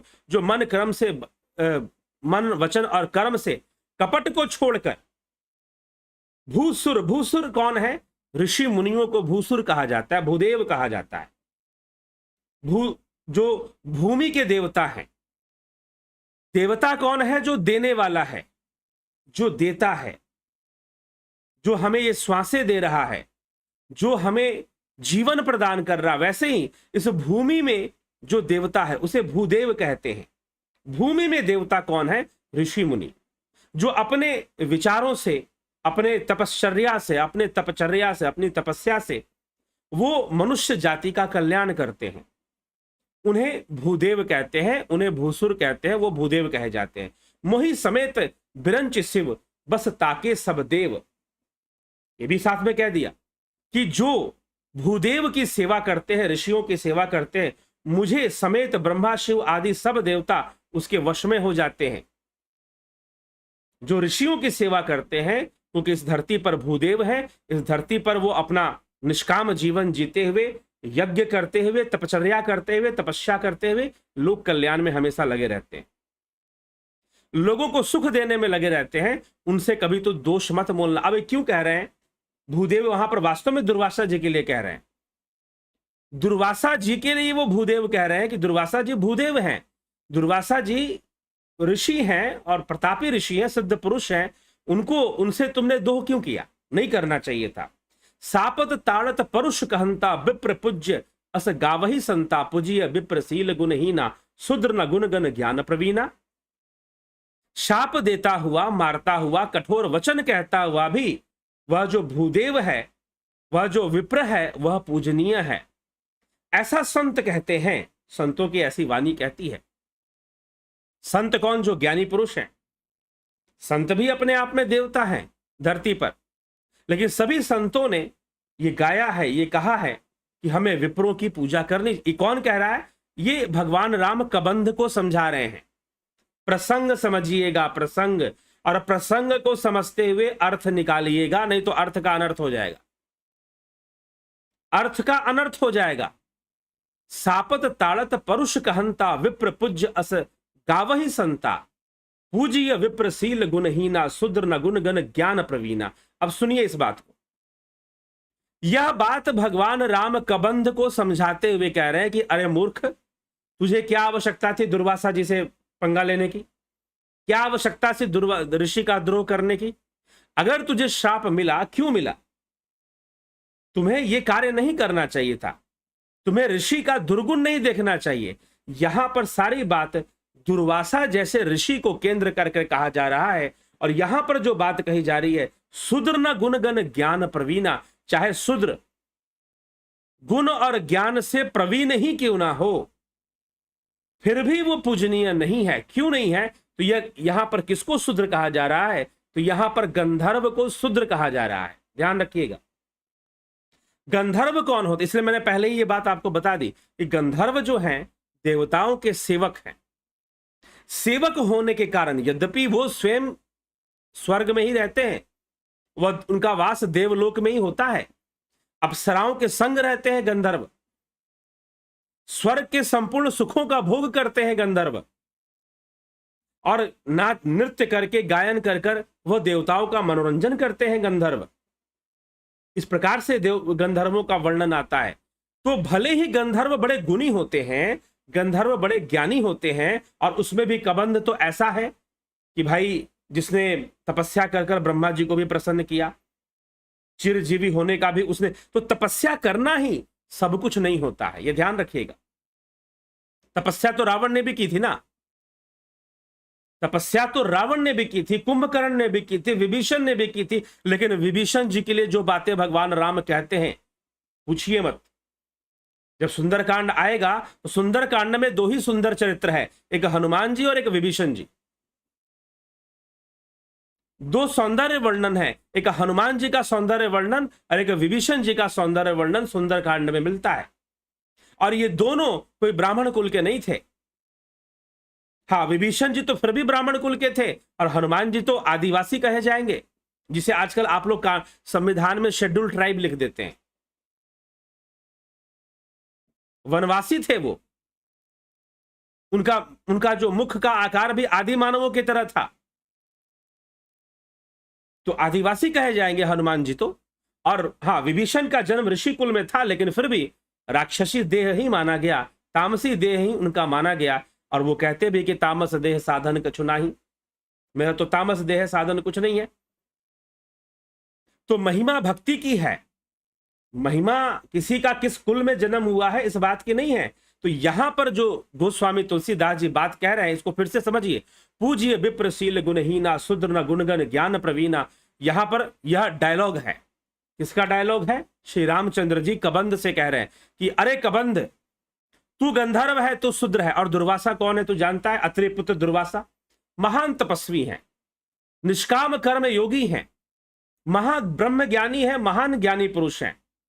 उनका कभी शील नहीं देखना चाहिए, जैसे कि विश्वामित्र जी का कभी शील नहीं देखना चाहिए। एक बात बताइए कि विश्वामित्र जी राम जी को लेकर अहिल्या की कुटिया में क्यों गए? क्या आपको पता है? कभी विचार आपने किया है? कोई और लेकर क्यों नहीं गया? विश्वामित्र ही लेकर क्यों गए? विश्वामित्र जी अहिल्या की कुटिया में राम जी को लेकर क्यों गए? क्योंकि ये कथा आती है कि मेनका आई थी और मेनका ने आकर विश्वामित्र जी की तपस्या भंग की थी, और तपस्या भंग कर कर उनके साथ प्रणय किया था, और एक पुत्री का भी जन्म हुआ था जिसका नाम शकुंतला था। शकुंतला हमारे साहित्य की बहुत बड़ी पात्र है, बहुत महान गोस्वामी तुलसीदास जी ने रचनाएं की हैं शकुंतलम पर, मेघदूतम पर, और जो है, चलिए मेघदूतम अलग है, लेकिन शकुंतला और दुष्यंत के ऊपर प्रेम जो प्रसंग है वो सारी चीजें गोस्वामी तुलसीदास जी ने संस्कृत भाषा में उपन्यास दिए हैं, साहित्य दिए हैं। तो विश्वामित्र मेनका की भी चर्चा की है गोस्वामी, क्षमा करें, कालिदास ने, तुलसीदास नहीं, कालिदास ने। तो कालिदास जी ने विश्वामित्र मेनका की भी चर्चा की है। तो एक बात बताइए, क्या विश्वामित्र, मेनका आई और विश्वामित्र की तपस्या का भंग कर दिया, तो क्या विश्वामित्र की तपस्या वास्तव में भंग हो गई और सारी शक्तियां क्षीण हो गई? जी नहीं, नहीं होती। क्यों नहीं होती? क्योंकि उनका कोई ऐसा करना उद्देश्य नहीं था। देवी अहिल्या का कोई उद्देश्य नहीं था, लेकिन वो इंद्र ही वेश बदलकर आया और इस प्रकार का वेश, गौतम ऋषि का वेश धारण कर कर उनके साथ प्रणय किया। इसमें बेचारी अहिल्या का कोई दोष नहीं था, क्योंकि उनकी भावनाएं नहीं गिरी थी। तो वो जो भी हुआ उनके साथ अन्याय हुआ, अगर समाज ने उनको तिरस्कृत किया। वैसे ही विश्वामित्र जी यहां पर शील गुणहीना, दुर्वासा ऋषि के अंदर गुण नहीं दिखाई देते, क्रोधी स्वभाव के हैं। लक्ष्मण जी भी उनके क्रोध से नहीं बच पाए, परशुराम के क्रोध से बच गए, लेकिन दुर्वासा के कोप से लक्ष्मण नहीं बचते हुए आते हैं, ऐसा वर्णन आता है। बड़े बड़े लोग, यहां तक कि कृष्ण भी दुर्वासा के कोप से नहीं बचे, स्वयं भगवान कृष्ण। ठीक है, तो दुर्वासा जी के अंदर एक विशेष, एक अवगुण दिखाई देता है कि वो बड़े क्रोधी स्वभाव के हैं, लेकिन फिर भी जो उनकी तपस्या है और जो उनके अंदर तपोबल है, और उसी के कारण वो विप्र हैं। कोई भी व्यक्ति विप्र कैसे बनता है, कोई व्यक्ति शुद्ध कैसे बनता है, तो अपनी तपस्या से ही बन सकता है। तो जो सिद्ध हो चुका है, दुर्वासा जैसे विप्रों का, विश्वामित्र जैसे विप्रों का शील और गुण नहीं देखा जाता। सिद्ध योगियों का शील हनन नहीं होता है, क्योंकि वो सिद्ध हैं, उनका क्या मिटेगा, उनका क्या बिगड़ेगा? वो 100 विवाह भी कर लें। तभी तो आदि गुरु शंकराचार्य लिखते हैं, योग रतो वा भोग रतो वा संग रतो वा संग विहीन। अरे भाई, जो योगी है, अब योगी में भी दो है, साधक और सिद्ध। नियम साधक पे लागू होंगे, सिद्ध पे लागू नहीं होंगे। तो जो सिद्ध पुरुष है, उनके लिए, दुर्वासा जैसे विप्रों के लिए भगवान राम यहां कबंध को समझाते हुए कहते हैं कि जो ऐसे विप्र हैं, पूज्य विप्र शील गुणहीना शूद्र न गुणगण ज्ञान प्रवीणा, क्योंकि यहां पर शूद्र कबंध है और यहां पर विप्र दुर्वासा है। तो ऋषि दुर्वासा के सम्मान में अगर वो क्रोध भी करते हैं, तुम्हें उनका दुर्गुण नहीं देखना चाहिए। तुम्हें यह पहले पता होना चाहिए कि उनकी तपस्या कैसी है, वो कितने बड़े तपस्वी हैं, और उनके कितनी बहुत बड़ी तपस्या, और उनके कारण जिन्होंने उनके कोप को सहा, उनका बहुत कल्याण हुआ। देवी कुंती ने दुर्वासा की सेवा की, ऋषि दुर्वासा की सेवा की थी, और उन्हीं के वरदान से उनको वरदान मिला था कि तुम पंच तत्वों के योग से, देवताओं के योग से तुम उनके तत्व का प्रयोग करते हुए संतान को जन्म दे सकती हो। ऐसा सामर्थ्य देवी कुंती के, क्योंकि देवता सशरीर तो होते नहीं है, देवता तो भाव रूप में है और मंत्र रूप में है और तत्व रूप में वो विद्यमान है, वायु रूप में। तो वो जो देवता हैं उनके भावना का ही तो प्रयोग हो सकता है ना, तत्व का ही प्रयोग हो सकता है। तो वायु का बल लेकर देवी कुंती को वरदान था कि तुम संतान की उत्पत्ति दे सकती हो, तुम पैदा कर सकती हो अपने संतति को। तो दुर्वासा जी ने ऐसा वरदान दिया था। तो दुर्वासा का यह वरदान था। तो दुर्वासा जी जैसे विप्र, विश्वामित्र जैसे विप्र, अगर आप ये समझते हो कि विश्वामित्र जी शीलहीन हो गए क्योंकि उन्होंने मेनका के साथ प्रणय किया, अगर आप ये समझते हो कि दुर्वासा जी गुणहीन है, तो तुम मूर्ख हो। फिर कभी ऐसी गलती मत करना, विश्वामित्र को शीलहीन समझने की गलती मत करना और दुर्वासा को गुणहीन समझने की गलती ना करना, ठीक है। और अहिल्या जी को कभी भी शीलहीन समझने की गलती मत कर देना। तो भगवान राम के कहने का मतलब यह है। लेकिन समस्या यह है कि आज के समय में, आज के अगर भगवान एक थोड़ा खुद से विचार कीजिए, खुद से विचार कीजिए कि यदि भगवान राम ऐसा कह रहे हैं कि विप्र का जो है गुणशील नहीं देखना चाहिए और उसकी पूजा करनी चाहिए, तो ऐसे तो रावण भी विप्र ही है, ऐसे तो रावण भी विप्र ही है भाई। फिर तो क्या रावण विप्र नहीं है? उसका भी जन्म तो ऋषि कुल में हुआ है, तो रावण का वध करने क्यों निकले हुए हैं? रावण का भी गुण और शील नहीं देखना चाहिए, उसकी पूजा करनी चाहिए फिर तो। लेकिन फर्क है, तपस्या रावण ने भी की थी ना। तपस्या इस कबंध ने भी, ये जो कबंध जो राक्षस है जिसका वध अभी हुआ और वो मुक्त हो गया, गंधर्व बन गया, तो कबंध गंधर्व ने भी कठोर तपस्या की है, ब्रह्मा जी को प्रसन्न किया। लेकिन उद्देश्य क्या है, नियत क्या है? विभीषण की तपस्या और रावण की तपस्या में, तीनों भाइयों ने एक साथ तपस्या की, लेकिन फिर भी विभीषण की तपस्या और रावण की तपस्या में बहुत भारी अंतर बन जाता है, बहुत बड़ा अंतर। नियत क्या है? कहते हैं ना कि वो हमारे कर्म नहीं देखता, हमारी नियत देखता है कि किस नियत से हमने कौन सा कर्म किया है, यह महत्वपूर्ण होता है। और यही चीज यहां पर लागू होती है कि जब भगवान राम कबंध से कहते हैं कि दुर्वासा से तूने क्यों शत्रुता मोल ली, दुर्वासा जैसे ऋषि का गुण नहीं देखना चाहिए, विश्वामित्र का कभी शील नहीं देखना चाहिए, नहीं सोचना चाहिए कि मेनका आई थी और उनका शील हनन मेनका ने कर दिया था, या फिर वो तो, क्योंकि आजकल हम लोग अपनी निजी परिभाषाएं लगाकर बैठते हैं, निजी परिभाषाएं लगा लेते हैं, और निजी परिभाषाएं लगाने के कारण हम अर्थ का अनर्थ करते हैं, अपने स्वार्थ के वशीभूत परिभाषा लगा लेते हैं और उसका दुष्प्रचार शुरू कर देते हैं। तो यहां पर शूद्र जो तपचर्या नहीं करते, जो निष्काम भावना से कर्म नहीं करते, वो दूसरों की सेवकाई करते हैं, तनख्वाह के लिए करते हैं, पेमेंट के लिए करते हैं, सांसारिक सुखों के लिए करते हैं। अगर कबंध ने तपस्या भी की तो सांसारिक सुखों के लिए की, रावण ने तपस्या भी की तो सांसारिक भोगों की प्राप्ति और राजनीति के लिए तपस्या की। निष्काम भावना से तपचर्या उसने नहीं की, निष्काम भावना से लोक कल्याण के लिए उसने कोई तपस्या नहीं की। रावण ने कोई लोक कल्याण का काम भी नहीं कर पाया अपने जीवन में।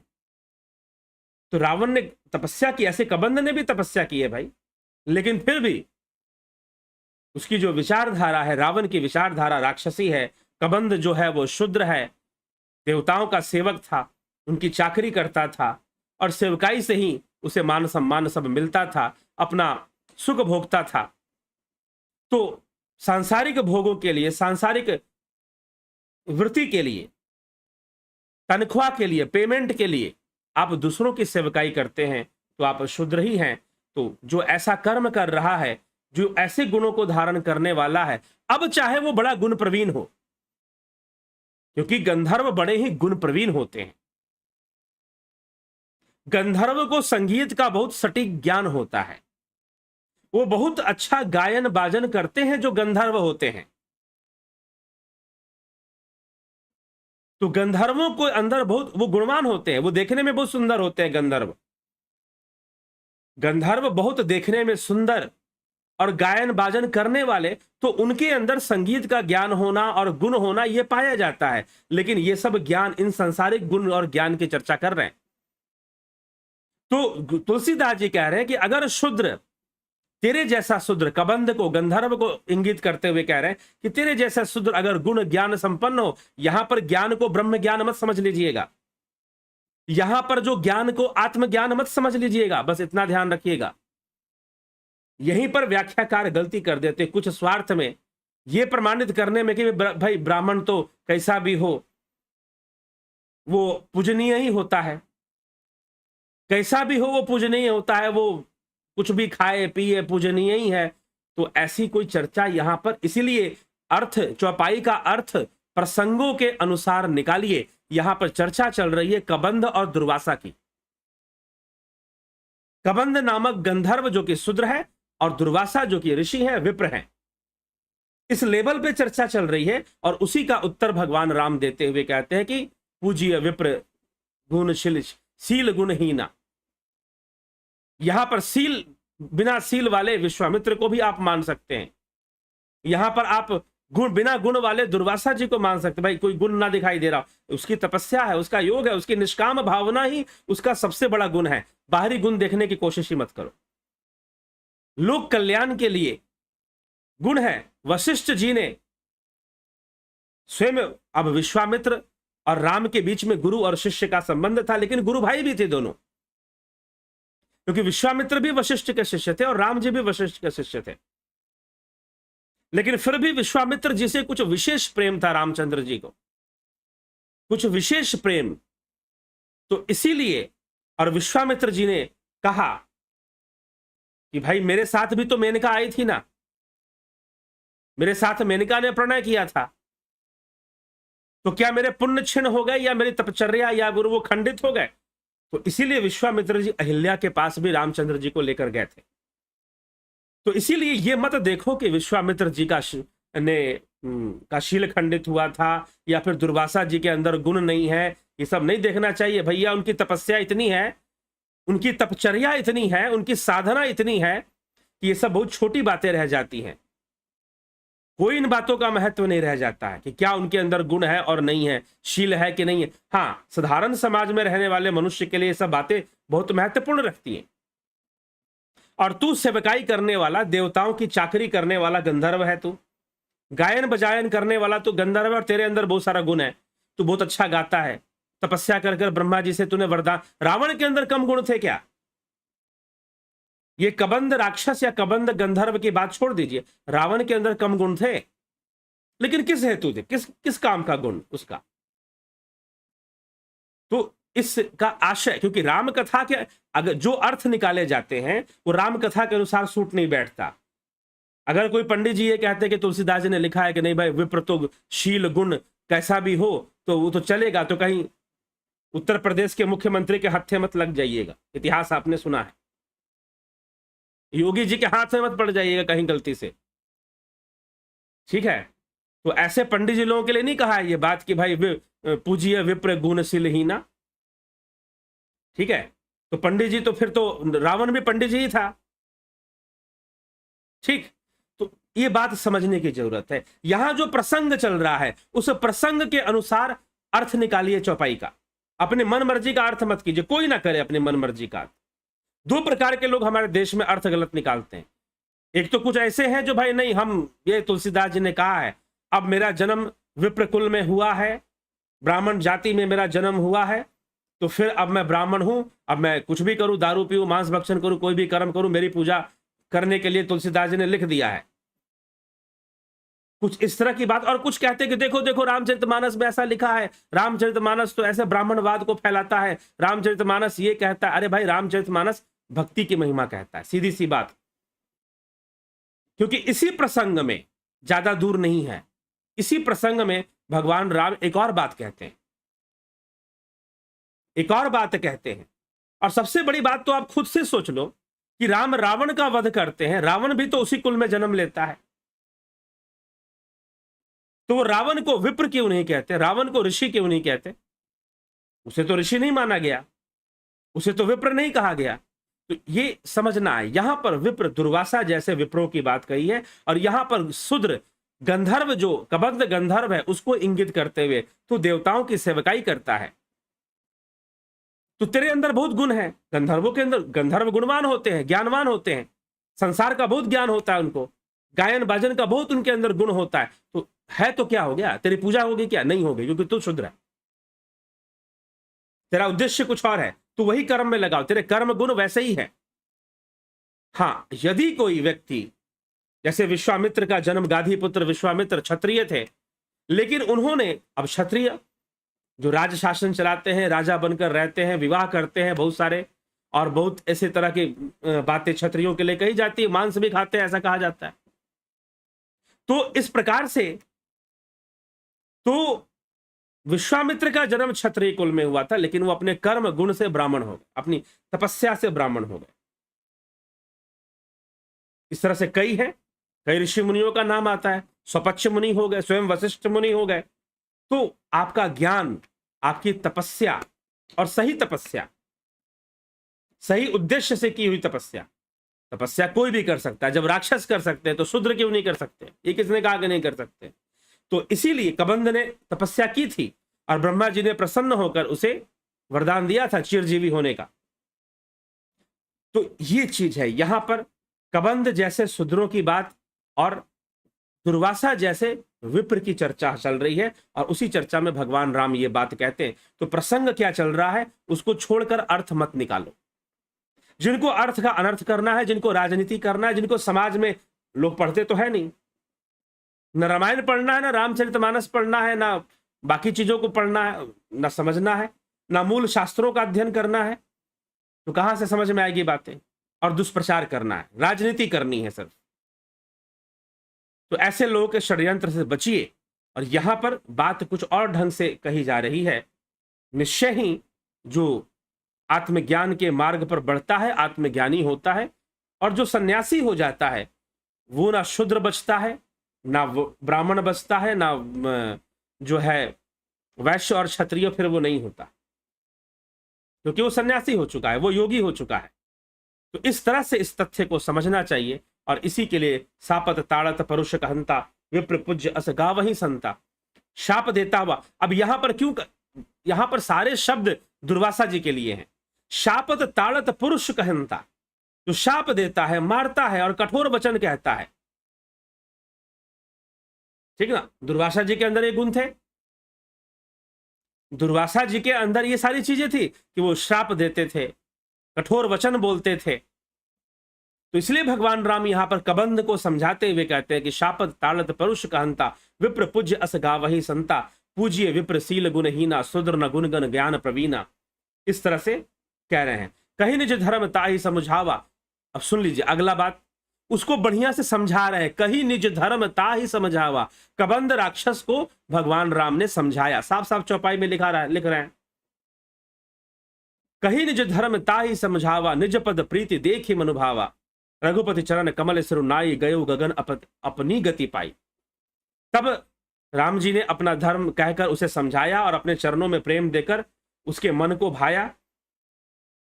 कबंध भी उन्हें पसंद आया। तदंतर श्री रघुनाथ जी के चरण कमलों में कबंध ने प्रणाम किया और प्रणाम कर कर गंधर्व रूप को प्राप्त होकर स्वर्ग में चला गया, देवताओं के पास चला गया। ताहि देई गति राम उदारा, सबरी के आश्रम पगुधारा। उसको उसकी गति प्रदान कर कर, उसे गंधर्व बनना था, फिर से उसे मोक्ष नहीं चाहिए था, उसके कर्म निष्काम नहीं थे जटायु जी की तरह, इसलिए उसे भगवान ने योगियों वाली गति नहीं दी। कबंध को वही गति दी जो वो गंधर्व रूप में रहना चाहता था, क्योंकि उसी में उसका मोह था। अभी भोगों से उसका मोह हटा नहीं था, निष्काम कर्म की ओर वो आगे नहीं बढ़ा था। तो उसको जो कर्म थे, उसके जैसे संस्कार थे, उसको वैसी गति मिली और वो गंधर्व ही बनता है। वो उसे जटायु की तरह, क्योंकि जटायु ने निष्काम कर्म किया तो ये योग किया, निष्काम कर्म योग जुड़ जाता है जटायु के कर्म के, गिधरा जटायु के साथ। ताहि देई गति राम उदारा, सबरी के आश्रम। और फिर इसी में कुछ ही चौपाइयों के बाद, ज्यादा नहीं, 33वें दोहे में ये चर्चा हम चल रही है और 34वें दोहे में आकर भगवान राम कहते हैं सबरी प्रसंग के अंदर 34वें दोहे मतलब कि कुछ लगभग 6 से 7 चौपाइयों के बाद भगवान राम कहते हैं जाति पाति कुल धर्म बड़ाई धन बल परिजन गुण चतुराई भक्तिहीन नर सोई एक ऐसा बिनु जल बारत देखिए जैसा। जाति पाति कुल धर्म बड़ाई धन बल कुटुंब गुण चतुराई, यहां पर जाति शब्द का प्रयोग हुआ है, ध्यान रखिएगा, यहां पर जाति शब्द का प्रयोग हुआ है। जाति पाति कुल धर्म बड़ाई, चाहे जाति पाति चाहे किसी की कोई जाति हो, पाति मतलब संप्रदाय पंथ को मानने वाला, जाति पाति कुल धर्म बड़ाई किसी कुल में उसका जन्म हुआ हो, धर्म बड़ाई कैसी भी उसकी बड़ाई हो, धन बल कुटुंब गुण चतुराई, बहुत धन हो उसके पास, बहुत बल हो, बहुत सुंदर कुटुंब हो, रावण के पास सब था, गुण और चतुराई हो, इन सबके होने पर भी भक्तिहीन नर सोई कैसे बिनु जल बारिद देखिए जैसे, जैसे बिना पानी के बादल हो वैसे भक्ति के बिना नर है। लेकिन कोई किसी भी वर्ण में हो, हे माता शबरी, शबरी जी कहते हैं कह रघुपति सुन भामनी भाता मानहु एक भगति के नाता। सबरी प्रसंग पे आगे हम आएंगे, सबरी प्रसंग पे चर्चा कल आएगी तो वो हम अलग से व्याख्या करेंगे, लेकिन आज हम इस चौपाई को ले रहे हैं क्योंकि सबरी कबंध से अब शबरी के पास भगवान राम जाते कैसे, ये भी इस कथा सुन लीजिए। शबरी के पास कौन भेजता है, तो श्री रामचंद्र जी कबंध से कहते, ये पूरी व्याख्या यहां पर नहीं आती है, वाल्मीकि रामायण में आती है इस बात की। भगवान राम कबंध से ही कहते हैं कि तुम हमें कुछ बता सकते हो कि हम सीता जी को कैसे ढूंढे, हम सीता जी को कैसे ढूंढे, क्या कुछ बता सकते हो। तो कबंध ने कहा कि प्रभु आप मेरा वध कर देंगे तो मैं गंधर्व रूप में आ जाऊंगा। वो खुद कहता है कि मेरा वध कर दीजिए, तो राक्षसी देह छूट जाता है, वो गंधर्व रूप में आ जाता है और तब अपनी शक्ति से बताता है कि हे प्रभु सीता जी लंका में है, रावण उन्हें वहां लेकर गया है और यदि कोई आपकी सहायता इस कार्य में कर सकता है तो मैं वानर नरेश वानर राज सुग्रीव को जानता हूं। और देखिए मुश्किल में पड़े हुए व्यक्ति की सहायता वही करता है जो स्वयं मुश्किल में पड़ा होता है, क्योंकि दोनों एक दूसरे के साथी बन जाते हैं, दोनों एक दूसरे के सहयोगी बन जाते हैं। तो इस समय आप जिस अवस्था में हैं, सुग्रीव भी उसी अवस्था में हैं। उनके बड़े भाई बाली ने राज्य से बाहर निकाल दिया है, उसे मृत्यु मार देने की धमकियां दे दी है, तो सुग्रीव इस अवस्था में हैं और सुग्रीव आपकी सहायता करेंगे। आप इस दिशा में जाइए दक्षिण की ओर, दंडकारण्य की ओर, आपको मार्ग में एक पंपा सरोवर मिलेगा, वहां पर मतंग ऋषि की एक शिष्या रहती है शबरी, बाकी ऋषि मुनि वहां नहीं है इस समय। पंपा सरोवर मिलेगा, पंपा सरोवर के जल का भी आनंद उठाइएगा, बहुत सुंदर वो सरोवर है। और वहां ऋषिमुख पर्वत पर सुग्रीव रहते हैं, लेकिन ऋषिमुख पर्वत पर सुग्रीव इस समय है कि नहीं है, कैसे मिलेंगे, इसकी सारी जानकारी माता शबरी देवी शबरी आपको दे देंगे। यह कबंध, इतना कबंध के साथ भगवान राम का वार्तालाप होता है कि कबंध ही बताता है कि माता शबरी के यहां पर जाइए और शबरी जी सब बता देंगे, क्योंकि हनुमान जी जो बजरंग बली हैं, हनुमान जी सबरी माता सबरी से मिलने आते रहते हैं, माता सबरी से मिलने आते रहते हैं। और मिलने जब वहां आते रहते हैं तो देवी शबरी को सब पता है कि सुग्रीव कहां है, हनुमान कहां है, तो सही सही जो उनका लोकेशन है, मतलब उनकी जो स्थिति है वो माता शबरी ही बताएंगी। इसलिए आप वहां चले जाइए और भगवान राम को मार्ग मिल जाता है और बड़े द्रुत गति से श्री रामचंद्र जी शबरी के यहाँ जाते हैं। माता शबरी के यहाँ पहुंचकर ये वाणी वो कहते हैं कि जाति पात कुल धर्म बढ़ाई, कुछ ही चौपाइयों बाद आ जाता है, तुरंत आ जाता है। शबरी प्रसंग का बहुत लंबा विस्तार नहीं मिलता है, नवदा भक्ति मिलती है और माता शबरी के साथ जो वार्तालाप हुआ वही घटनाएं मिलती हैं। तो चलिए, इस प्रकार से तुलसीदास जी ने साथ में यह भी कह दिया, उसी प्रसंग में कह दिया कि जात पात कुल धर्म बढ़ाई, ये सब होने से भी बहुत सुंदर जाति में तुम्हारा जन्म हुआ हो, उच्च कुल में तुम्हारा जन्म हुआ हो, तुम्हारे मन में भक्ति ही नहीं तो सब व्यर्थ है, तुम्हारे मन में भक्ति ही नहीं है तो फिर सब व्यर्थ है। तो इसीलिए सब बेकार हो जाता है, सब व्यर्थ हो जाता है बिना योग के, बिना भक्ति के। भक्ति और योग में अंतर मत समझिए, एक ही विषय है। शाब्दिक रूप से एक ही अर्थ है दोनों का। तो कभी चर्चा करेंगे भक्ति योग में क्या अंतर है, बहुत लोग कई तरह की बातें समझते हैं। तो इस प्रकार से हमें इस विषय को समझना चाहिए। राम जी के लिए कुछ भी ऐसा नहीं है। महत्व है कि कौन योगी है, कौन भक्त है, उन्हीं का महत्व। जो ऐसा है वो निश्चय ही पूजनीय है। माता शबरी भी पूजनीय है, हनुमान जी भी पूजनीय है, ये सभी पूजनीय है। ये अपनी भक्ति से, अपनी तपस्या से, अपने योग से ये पूजनीय हो गए। तो जब माता शबरी की इतनी महिमा हो सकती है, हनुमान जी की इतनी महिमा हो सकती है, तो ये कभी संशय नहीं करना चाहिए कि भाई ये शूद्र व्यक्ति है तो इसको तपस्या करने का अधिकार नहीं, ये तपस्या नहीं कर सकता। योग कहां पर लिखा है? ऐसा कहीं रामायण नहीं कहती है। रामचरितमानस में ऐसा वर्णन नहीं मिलता कि शूद्र को तपस्या करने का अधिकार ना हो, भक्ति करने का अधिकार ना हो, उसे ज्ञान मार्ग पर चलने का अधिकार ना हो, उसे योग करने का अधिकार ना हो। व्यर्थ का प्रलाप है, ऐसा नहीं है। जिनको कुछ करना नहीं है वो बहुत तरह की बातें कहेंगे, जिनको राजनीति करना है वो अनेकों प्रकार की बातें करेंगे। तो प्रसंग के अनुसार इसका जो अर्थ निकलता है इस चौपाई का, उसको आपके सामने प्रस्तुत किया गया। चलिए, तो अब हम चलेंगे, विराम की ओर चलेंगे, समय काफी हो गया है।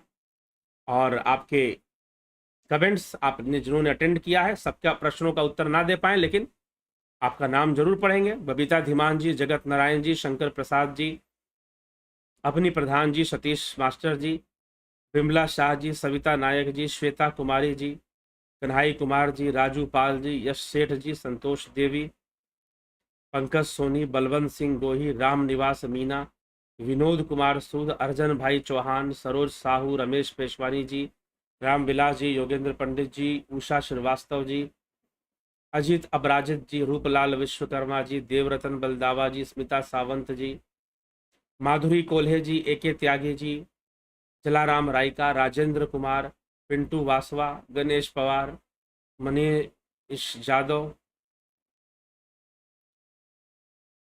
भिकू कुशाड़िया जी, विपिन भाई रामी जी, सोमू, रावण में जब सीता जी को पकड़ा तब उनको ये श्राप नहीं था क्या कि अगर बिना स्त्री के आज्ञा के उसको हाथ, तो सिर्फ पकड़ा, उसने शील हरण करने की कोशिश नहीं किया, प्रणय करने का कोई प्रयास नहीं किया, शील हरण करने का कोई प्रयास उसने नहीं किया, सिर्फ उनको पकड़कर ले गया और विवाह के लिए विवश करने लगा।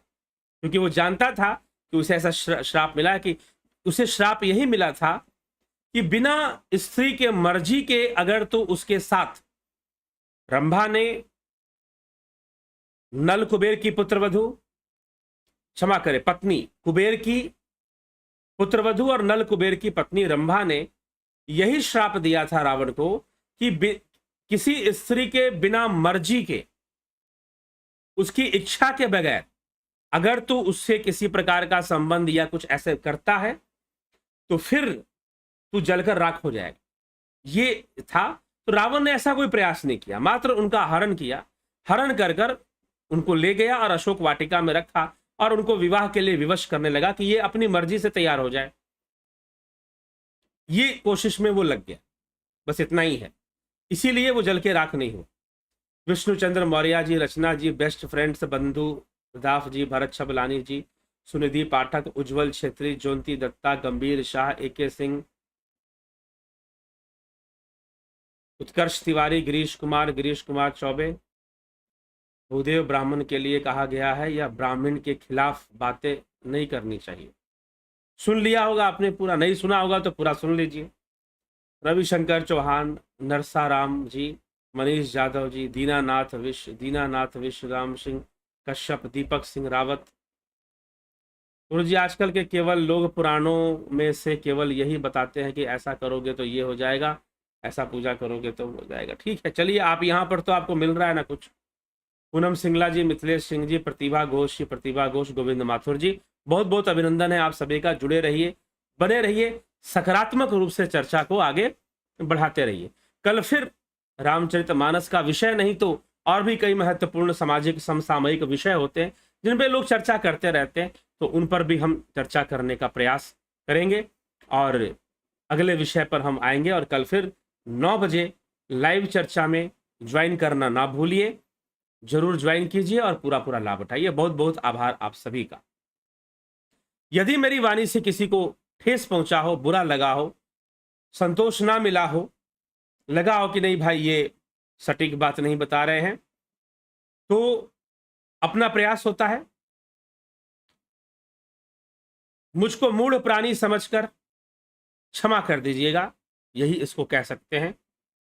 और अपना समय मेरे पीछे ना बर्बाद कीजिएगा। अगर आपको लगता है कि भाई इस व्यक्ति ने गलत उदाहरण दिया, गलत बातें बताई हैं और कुछ गलत इंटरप्रेट किया है, तो क्योंकि आज के प्रसंग में हो सकता है कि कोई ऐसा माने, लेकिन जो प्रसंग चल रहा है कबंध का, दुर्वासा जी का और श्री रामचंद्र जी का, उसके आधार पर ही व्याख्या मैंने की है। लेकिन फिर भी आपको ऐसा लगता है तो आप जो है खुद भी विचार करिएगा व्याख्या पर, दोबारा सुनिएगा, और फिर भी लगे कि भाई, तो मान लीजिएगा कि जुबान फिसल गई और मैं एक मूढ़ प्राणी हूं, ऐसा ही मान लीजिएगा। चलिए, इसी के साथ मैं विचारों को विराम देता हूं और कल फिर मिलते हैं 9 बजे लाइव चर्चा में। ध्यान योग का कोर्स जो लोग ज्वाइन करना चाहते हैं कर सकते हैं, ज्वाइनिंग शुरू हो चुका है।